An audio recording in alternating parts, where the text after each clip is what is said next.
Swanepoel. So sort of like swimming pool, but Swanepoel. So there we go, that's pretty easy.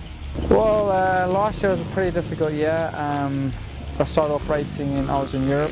Started off racing the MX1 Grand Prix, and yeah, things didn't quite go to plan. So I ended up coming over towards the end of the year to the States and riding the last 3 outdoor nationals for Star Yamaha.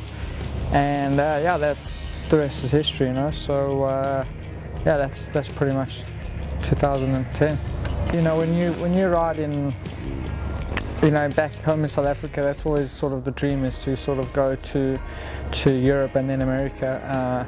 I don't know why that's the path, but that's sort of the way we all go. And it's always been my dream to end up in America, but you know, it just never worked out that way until now. So you know, I've obviously followed Langston and Rattray and seen them doing well. So that's why I'm pretty excited to be here.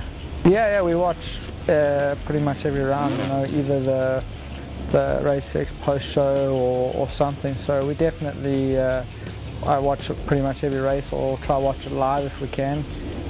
But you know, we check up every result. So yeah, it's good. Yeah, well, in Europe, they have an age limit now on the 250 class. You have to be under 23. So that forces you to ride a 450. But you know, that was pretty much the next step anyway. And you know, I would like to, of course, ride a 450 here in America, but I think to learn Supercross, the 250 class is the best, you know, best place to learn Supercross.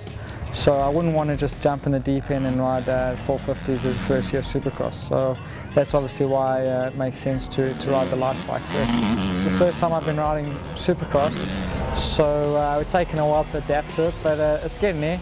I'm having lots of fun on the Supercross track, and also loving the bike. The Yamaha is really good, so yeah, having fun.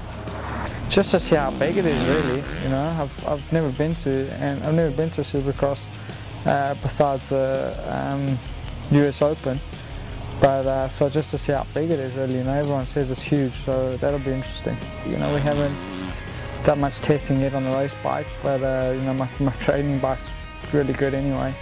And you know, my teammates is obviously Ryan Sipes and Carl Cunningham and Gannon Odette, but I've obviously been training a lot with Carl Cunningham. Sipes I really haven't seen ride much. Gannon Odette I've never seen ride, so I can't really say much about them, but yeah, I have a good time training with Cunningham. We're out here pretty much almost every day together, and yeah, it's been great. I have no idea.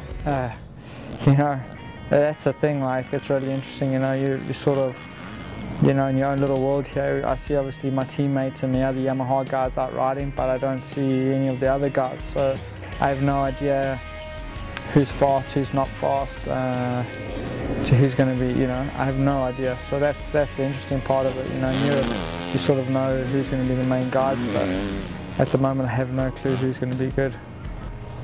Well, yeah, unfortunately I don't really know how, you know, how it's worked before. Obviously I understood how it all worked, but I've never raced it, so I've never quite, you know, I can't really put it in relation. But it's, you know, the way it is, I suppose. I don't know if I don't know how it's going to work. I think it'll just work itself out, you know. It could be really interesting if the championships are both coming down to the wire.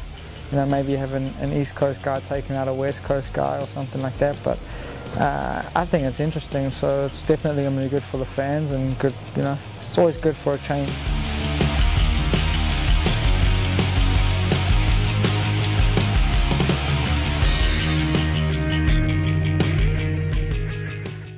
It's a special banana. There's nothing wrong with it, they're just jealous. Big ones. Exactly. She likes the big ones, you like the small ones. There's nothing wrong with a small banana, right?